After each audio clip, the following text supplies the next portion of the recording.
السلام علیکم ورحمۃ اللہ وبرکاتہ۔ ہم آپ حضرات کے سامنے ایک مکالمہ پیش کرنا چاہتے ہیں، امید ہے کہ بغور سماعت فرمائیں گے۔ رسول کسے کہتے ہیں؟ اللہ تعالیٰ کے بھیجے ہوئے پیغمبر کو رسول کہتے ہیں۔ اللہ تعالیٰ نے رسول کیوں بھیجے؟ اللہ تعالیٰ نے انسانوں کو سیدھا راستہ دکھانے کے لیے رسول بھیجے۔ رسول کون ہوتے ہیں؟ رسول اللہ کے بندے اور سب سے اچھے انسان ہوتے ہیں۔ رسول اور نبی کتنے ہیں؟ رسول اور نبی کی ٹھیک تعداد صرف اللہ تعالیٰ ہی جانتا ہے۔ ہمارے نبی کا نام کیا ہے؟ ہمارے نبی کا نام حضرت محمد صلی اللہ علیہ وسلم ہے۔ کیا ہمارے نبی حضرت محمد صلی اللہ علیہ وسلم کے بعد قیامت تک کوئی نیا نبی آئے گا؟ ہمارے نبی حضرت محمد صلی اللہ علیہ وسلم کے بعد قیامت تک کوئی نیا نبی نہیں آئے گا۔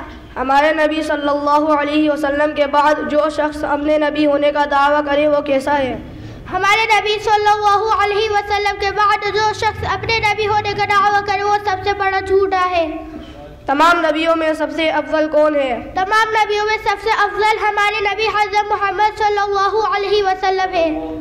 رسولوں پر ایمان لانے کا مطلب کیا ہے؟ رسولوں پر ایمان لانے کا مطلب یہ ہے کہ ہم ان سب کو اللہ کا سچا رسول سمجھیں۔ قیامت کا دن کسے کہتے ہیں؟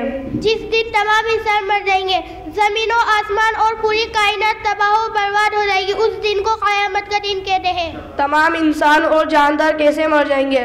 حضرت اسرافیل علیہ السلام سور پھونکیں گے جس کی ڈراؤنی آواز سے سب مر جائیں گے اور ہر چیز ٹوٹ پھوٹ کر فنا ہو جائے گی۔ قیامت کب آئے گی؟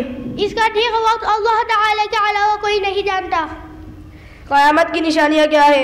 قیامت کی بہت سی نشانیاں ہیں، جیسے دنیا میں گناہ زیادہ ہوں گے، لوگ اپنے ماں باپ کی نافرمانیاں کریں گے، ناچ گانا عام ہو جائے گا، حضرت مہدی ولی اللہ عنہ ظاہر ہوں گے، قائد دجال نکلے گا، اس کو قتل کرنے کے لیے حضرت عیسیٰ علیہ السلام آسمان سے اتریں گے، یاجوج ماجوج نکلیں گے، سورج مغرب سے نکلے گا، قرآن مجید اٹھا لیا جائے گا، سارے مسلمان مر جائیں گے اور تمام دنیا کافروں سے بھر جائے گی۔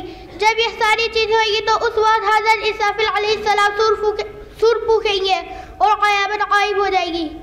ہم اپنا پروگرام انہی چند الفاظ کے ساتھ ختم کرتے ہیں۔ وآخر دعوانا ان الحمد للہ رب العالمین۔